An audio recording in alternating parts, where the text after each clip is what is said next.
That's been true for me at any rate. So Neal, when did you first come to this reunion? It was obviously Stephen Wise, right? Yeah. What year? Well, let me back up a little bit. I came to the Minion because the loving, gracious Mrs. Adler. What were you weren't married when you first came to the Minion, were you? Yes. Oh, you were? Yes. No, I didn't realize that. Oh, well, actually not. We had. Well, which is it? Maybe you have to. I'm just checking to see if you're paying attention. Oh, I pay attention, yeah. Well, actually, we met online, and I think it was through a service you were aware of, and I saw her video and I said, "Pop." And I said, it was a guy who was doing video dating and went online, and I signed up for it, and the first couple of 3 years, and I saw Edie's video, and a number of things I was very impressed with that her parents had blessed memory not around anymore, were living with her and they were older. And I said, I gotta meet her, so I said yes, and I didn't hear from her, I figured she wasn't interested, so a couple weeks later, then she finally said yes. And then we met, what was the music? What year was that? 2002. Oh, so was Edie, you were at the Minion? Oh, I see, so you brought Neal, I get it. Okay, go on. So by the way, forgive me, were you a shul, I heard strike me as a shul attendant. No. My grandparents immigrated from, I guess, Belarus in the early 1900s. We went to, lived in Brooklyn, New York. They all did. Yes. So, yes. That's where I grew up. Right. So they had 4 sons, and my father was the youngest of the 4. And we moved out here in 1958, the same year the Dodgers did. And Did your parents buy a house? no, we were living in. Oh, no. That's so sad. Bought a house in 1958. Oh, They could have retired yes. 20 years later, remember? So we were living in Baldwin Hills at the time, and my grandparents were living not far from us. How old were you? When we moved out here, I was about 4. And back in those days, a lot. So, forgive me, that was 58? Yes. So you moved out here the year the Dodgers did? Correct. Is that why you moved out here? I guess it was simultaneous. I remember Maybe your parents just said, the Dodgers are moving from Brooklyn, I'm moving. Well, my father was a blessed memory. He was an Idol gang member in the 30s. Yes, that was a Dodger fan club. Right, back in Brooklyn. So we moved out here, lived in Baldwin Hills. And my grandparents didn't live too far away. And I remember going to Valley College in the early 70s. I took a lot of Jewish studies, but I kind of went away from it. And then Edie, moving forward, Edie and I met online. What was that? What's that museum in the soap opera best? Skirball. Skirball, thank you. So when we met, Edie finally said yes. And she wouldn't give me her address where she lived, and I understood that. She didn't know who I was. And I respected that. And Between you and me, you do look dangerous. I don't mean to insult you in any way. I'm just joking. so I remember I got there a little bit early, and then Edie had been to Templar, just coming from Temple, and she was dressed to the max, as she always does. And I thought, man, she's way above my pay grade. So for the first couple of months, we would date, we would meet someplace, and she didn't want to give out her own. She lived in Englewood, but she wouldn't give me her address, and I had no problem with that whatsoever. And then I remember, ironically, one day we went in Culver City. We went out to dinner, and it was during the winter time. We met on December 28th, 2002.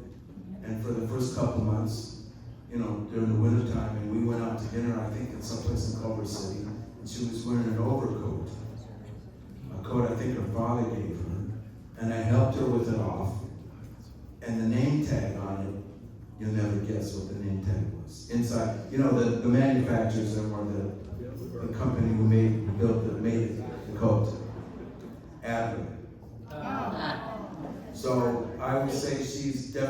with Sharon. Sharon, there's no two ways about it. If the guy you're dating, his name is in your jacket, Yes. you should be heading to a justice of the peace. Well, and so we got married 1 year to the day that we met. Laura, what name is in your coat, Laura?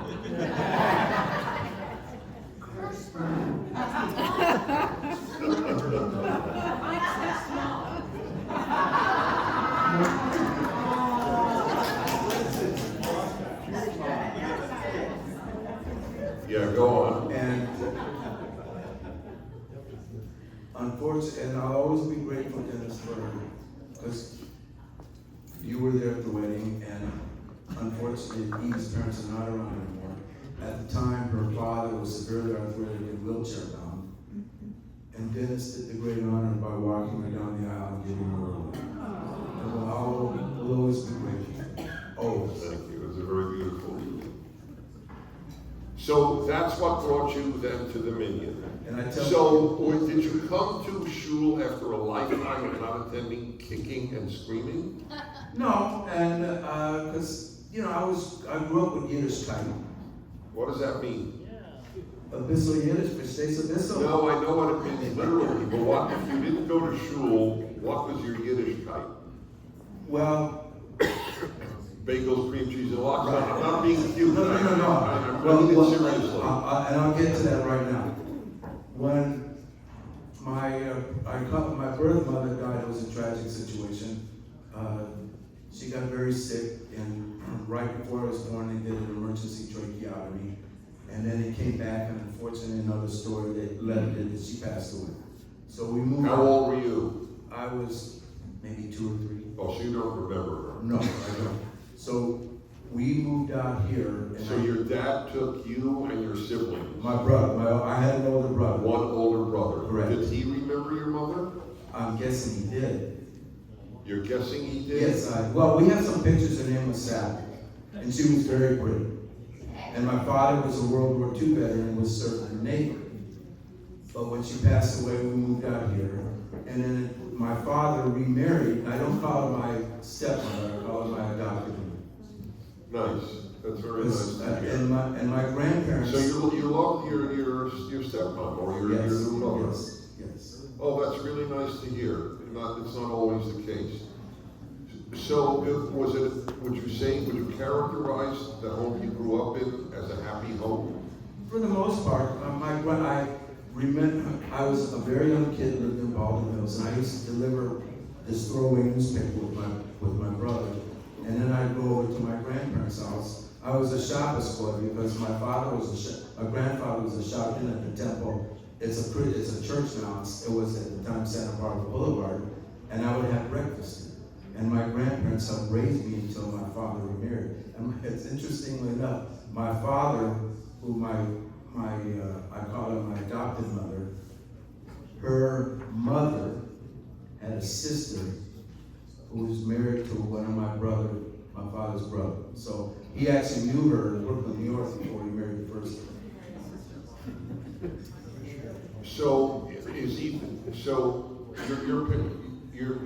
that mom and your dad are not with us anymore? No, my father, a blessed memory, he lived to be 96. He passed away in 2020. And then in the early 80s, Harriet, my adopted mother, got very sick, and she had a couple different things that they were dealing with. And I'll never forget when they took her to Northridge Hospital. One of the doctors said she's got less than 10% chance to live. She's got 1 foot in the grave and 1 foot in the banana peel. But she cried and came back, and for 20 years, cancer came back 2 or 3 times. And unfortunately, in 2002, right before he and I got married or met, she passed away. Wait, so how long were they married? Well, they got married in 1959, and at the time, my Oh, they were, yeah. so it is a while. Okay, Yes. okay. Yeah, So and- how old were you in 2002? Well, I should figure that out. I was 22 years ago. 22 from 70 is 58, 48. Correct. Okay, so you were 48 when she died. Was that a blow to you? Yes, and you know, because, So your poor father, two loves of his Yes. life died on yes, him. yes. And I'll tell you that she tried her best. She was not the best mother because her mother was an alcoholic. And she was 23 when she got married to my father. He was 35. And then I'll never forget, when she was alive, on Sundays we go to Brentford Deli on Sunday for brunch. And I'll never forget, she said, Neal, I apologize, I wasn't the best mother. And I told her, you know what? Yes, you were. You did the best you could with what you had. But you loved her. Absolutely. Do you feel she loved you? Yes, no question. And how was their marriage, your dad? Well, you know, it wasn't perfect, but you know what? She did the best she could, and I'll always be grateful for what she did to her. Did your father remarry again? No, Did he had no desire to? no, because at the time when he was 2002, he would have been. Well, 70, he would have been in Yeah. 70. He died in 96.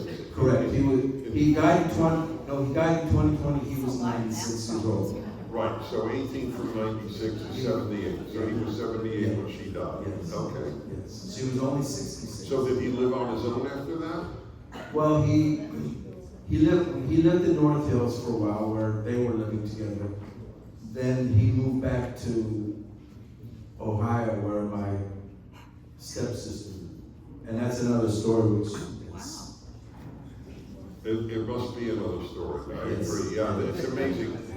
So raise your hand if you had a pretty smooth upbringing. Wow. That's fascinating. That's a pretty high percentage. Raise your hand if you had a fairly rough upbringing. If you had a fairly rough upbringing, raise your hand if you envy the other ones who raise their hand. So you would describe yours as relatively not rough, as a relatively smooth upbringing. Is that fair to say? Yes. Looking back at it, If I met you when you were 14, and now no 14-year-old is happy, but still, when I said, so Neal, you happy kid? What would you have said? I would say yeah. And you know, because back in those days you couldn't do it. Now I remember when I lived in Baldwin Hills, I was like 8 or 9 years old. And on Saturdays, my parents would give me some money, and I would walk to the Baldwin Hills Theater, which was like a couple miles away, and see a double feature. This was back in the 60s for 35 cents. And you told me you tried to bargain them down to 30. Yes. Yeah, and that was unimpressive, I have to say. So you entered the field of real estate immediately? That was No, I your did job? that it started in 1994. So And before that, were you a cop? no. What were you? I worked for a lot of different retail organizations. Uh-huh. Did you go to college? Yes, Too bad. yeah. Sorry, I interrupted. Where did you go? Well, I graduated from Cal State University, North. What did you major in? History. Oh, Edie told me you gender studies. Well, actually, Because you thought you'd meet women in Yes. class. Yeah. well, But little did you know they were trans. but because of Edie, she kind of reintroduced me to Judaism. I call myself a born again Jew. Yeah, that sounds right. Cute. So, you have one sibling who was a step sibling? A sister. She's a step sister? She's younger than me, yes. So that means she was your adopted mom's child. Correct. Whew, got that right. Okay. A lot of people are not particularly close to full blood siblings, so this is not a prying question, but were you close? Well, interestingly enough, I remember when we lived in Baldwin Hills, my sister was born in 1962. And I remember it was kind of a difficult pregnancy, but when I came home from the hospital, I was like this. She's a half sister, Wow. not step, right? She's a half sister. No, She's a what? A half sister? No. Half your brother. Yeah, she's a half sister, that's right. Isn't that right? Yeah, because it was your dad's, that's right, and she's a half-sister. Right. That's an And important growing up- direction after all these years. Growing up, got very close, and And then, she moved out of the area, and that's another story. We kind of. I see. Wow. So, you have been a member of this minion, excuse me, just professionally, then entered real estate. 1994, yes. Right, and so those were halcyon years for real estate, right? That was a great time. Yeah, right now it's a little quiet. Yeah, not now, yeah. Well, there's no roller coaster, I think, like real estate. Correct. You real estate agents live Pharaoh's dream. Years of famine and years of feast. So the trick is to do what Joseph said and save up Yes. during the years of feast, Yes. during the fat cow years. Because it's inevitable they're going to be skinny cow years. That's correct. Is that fair to say? Yes, that's correct. Yes. The last So, couple years have been a little quiet. how many of your fellow real estate agents are honest? No. I want you to know, I ask this of every profession. It doesn't matter what profession. Well, And let me just explain for you, I ask every psychologist who comes on my show, what percentage of psychologists do you think are competent? So this is not, I'm not picking on his profession, but it's very easy not to be honest in real estate. well, let me back up a little bit, because I was very active in our real estate association. I was on the board of directors. We have a code of ethics, and we have a process for adjudicating ethics complaints. And we have what they call a grievance committee, where they would review the case, and if there was enough evidence, they'd move it on to pro standards, and then they have a hearing. So I was the vice chair and chair of the grievance and professional standards committees. And I also was trained by the Strauss Center for Dispute and Mediation Resolution at Pepperdine Law School. I'm not an attorney, and Pepperdine, so there's an adjudication process when two agents claim the same commission. So I've seen hundreds and hundreds of cases. I would say, for the most part, most agents are reasonably ethical, although these days, you know, with technology and everything, and I remember that and I train a lot of new agents, and I do a lot of mediations and negotiations, and I would say attack the problem but not the person.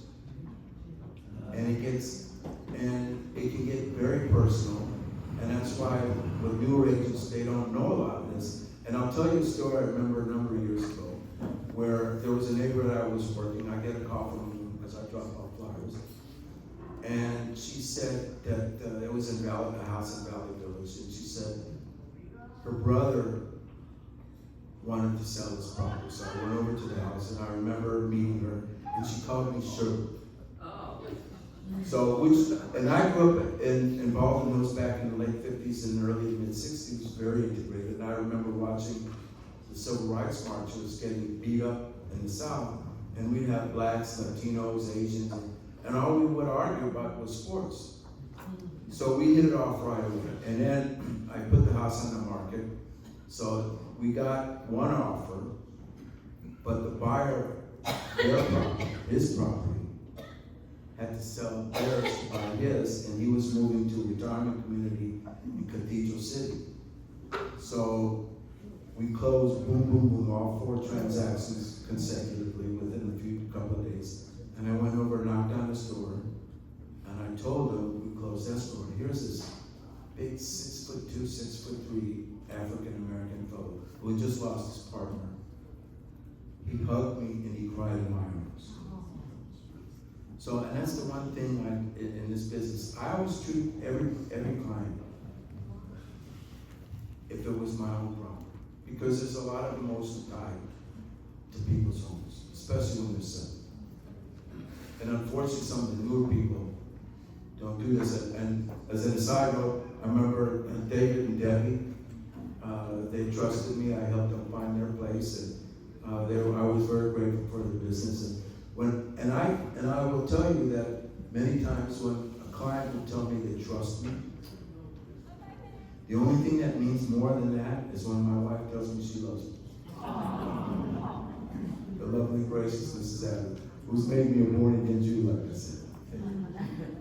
Well, that is a beautiful note, and Neal, happy birthday from all of us.